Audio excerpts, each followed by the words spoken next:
Hi guys, welcome back. So like I've said, I do a variety of things on this channel, and one I haven't done so far on the channel is cooking. This one's just a quick and easy one. One of my favorite ways to do chicken is to smoke it, and to smoke it spatchcock style. So to do that, you find the bone with your fingers and you cut along there. Give it a couple whacks and you find the other side.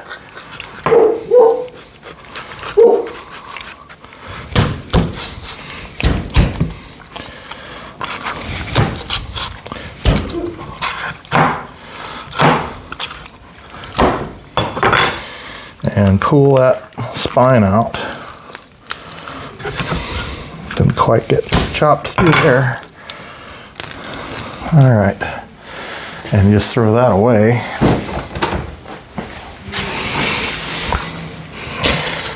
And if you like the innards, there they are.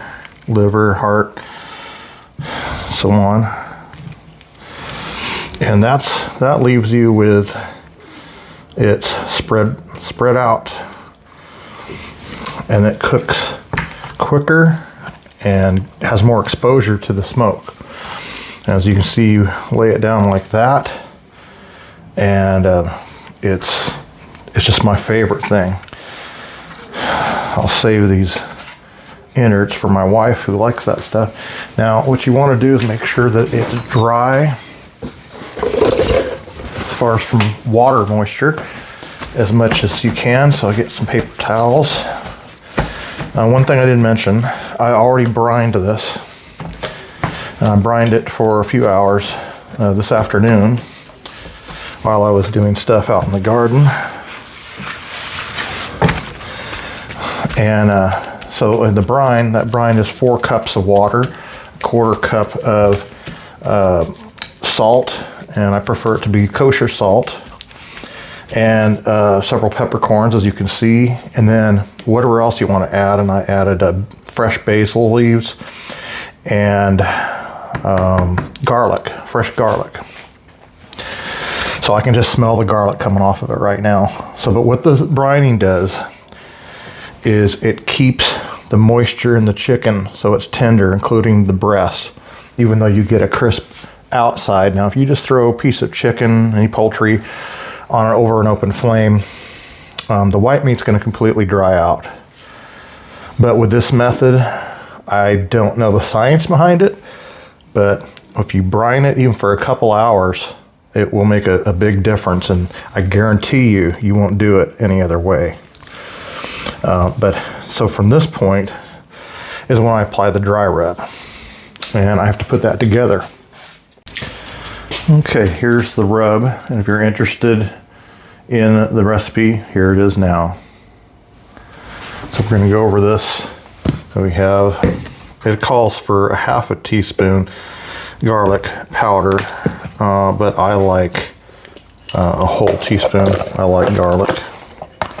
I don't even mind if it's a mounded teaspoon.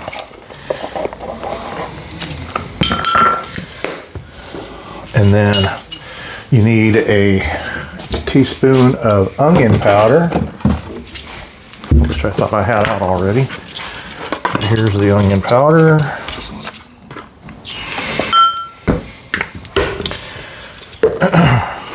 It calls for a teaspoon of black pepper. Now, I really go extra, 2 teaspoons. I really like black pepper. I think it goes great with chicken. And then paprika. It calls for a tablespoon of paprika. Now, I'm using a brand name store-bought because I ran out of my own. I'm growing a whole bunch this year to replenish it. I use a lot of it. So I've run out and I've got to use the store-bought stuff, but we'll have to make do. One other thing not on the recipe is accent or MSG. Now, I know some people have controversy about this MSG. I think it adds a depth of flavor, and it has a long history of not harming anybody. It's derived from plants. It's naturally in plants. And that's all there is. I like using it. You don't have to use it. And then it calls for a teaspoon of salt. There we go. And then I like to kick it up a notch. I've got some Thai chili powder, which is from my own Thai chilies. I'm going to add a heaping teaspoon.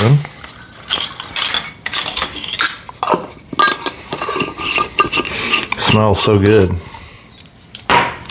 And finally, it calls for a tablespoon of brown sugar. I know a lot of rubs have sugar added, but I'm diabetic. I'm trying to not use sugar. And so I'm using Splenda. You can use sugar if you want. I'm just putting 2 packages of Splenda, and it just gives a sweetness background to it. And I've tried this before, and I really can't tell much difference. Although the brown sugar itself being brown sugar, it does add kind of a molasses flavoring to it, which is good. But the last time I made this, I decided not to be putting the sugar in. And it really, I don't miss it.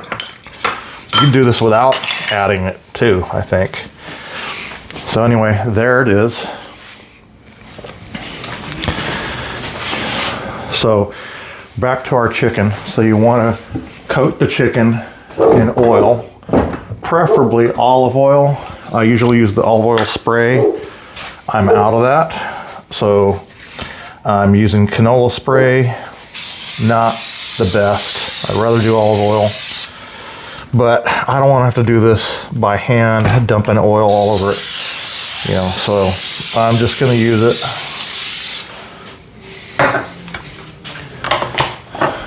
All right. So I'm going to do the bottom side first. And coat it liberally.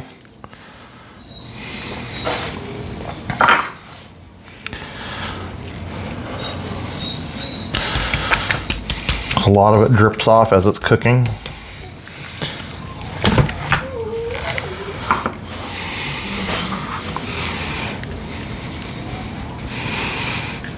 And you want that to stay on the chicken. Oh, something else I wanted to mention. If you use the Splenda instead of brown sugar, it does have one benefit. Sugar tends to burn. It tends to burn on the surface, so the surface of your skin gets a little bit burned because of the nature of sugar. Splenda does not behave in the same way, so it comes out better looking. I think it's cooked, has color to it, but not burning. Okay, I've used all that. Just kind of tapping it down without getting too much on my fingers.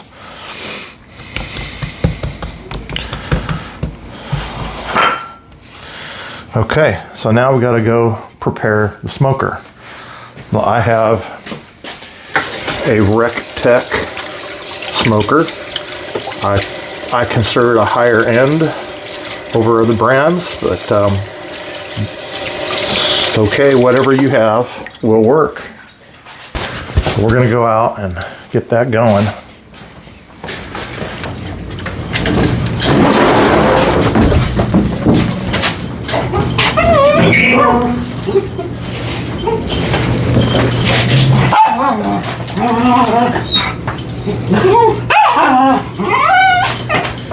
Hi guys.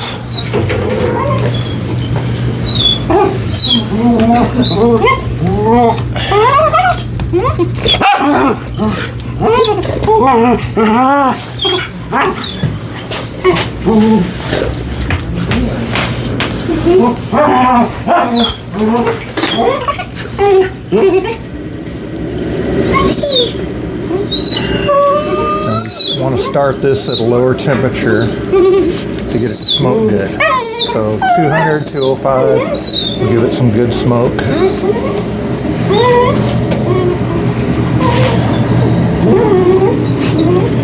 Now let's go get the chicken. Yeah, they'd love to get a hold of this chicken. No. They have no shame.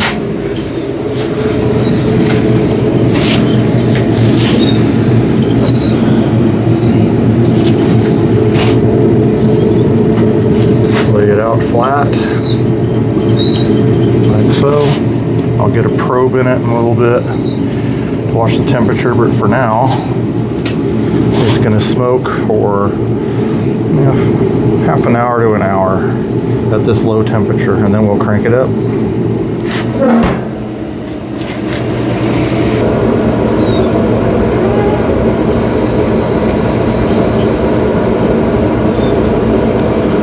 So today we're using Rectech's mesquite pellets. I prefer mesquite because it's a stronger flavor, but this is my first batch of their mesquite. Usually I use their ultimate mix, which is a combination of hardwoods. This one's mesquite. This should be good. Okay, this is what I'm using to monitor the temperature of the spatchcock chicken. Now, it really isn't going to matter right now since it's just smoking at low temperature, but I'm going to go ahead and get it set up now.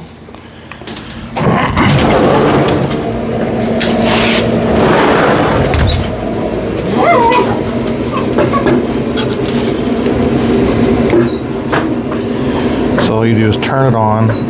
It starts out in metric measurements and not imperial, but it's run by an app, so that'll take care of itself. First we gotta put our probes through the hole.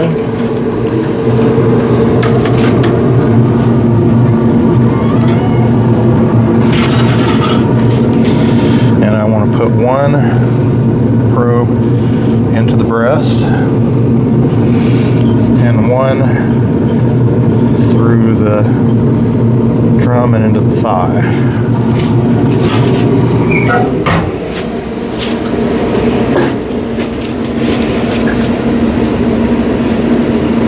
Okay, I got a screenshot to show you what I do with the app, so we'll go to that. Okay, we click on Inkbird and we're online, so we click on that. And then it has presets, which are up here. If I go to chicken, its default's 165, but I find if I just go to 165, it's still a little bit uncooked. So I'm going to increase that by 5 degrees. Okay, so that's set up that one. And we go to this one.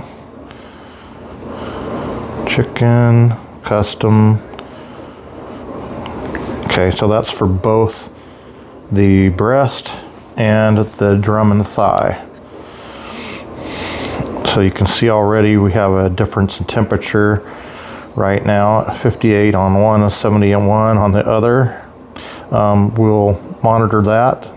It's supposed to set off an alarm. Now, the Rectech has its own temperature probe system and app, but the temperature, actually the Wi-Fi connection on it is not working right, and I'm working on Rectech to resolve that issue. I've had the smoker for like 5 years, and it's the first time I've had a problem with that. But just one day it wouldn't receive Wi-Fi, so I bought this to get by. I can't remotely control temperature like I can on the Rectech app, but if I'm home, it doesn't matter. It's nice to, if you go take a run to the store or something, you can check on it when you're gone. As far as, and you can adjust the temperature. You can check on it with this app too, away from home. You just can't control the temperature of the smoker. So anyway, that's it for this probe setup, and we'll go do something else. And the chicken is done. It's dark, but it's not burned on the outside. And on the inside, it will be super juicy and tender. What I'm going to do is take this knife and we'll just slice this thing in half. Just like that. And it's ready to go. All right, we'll see you on the next one.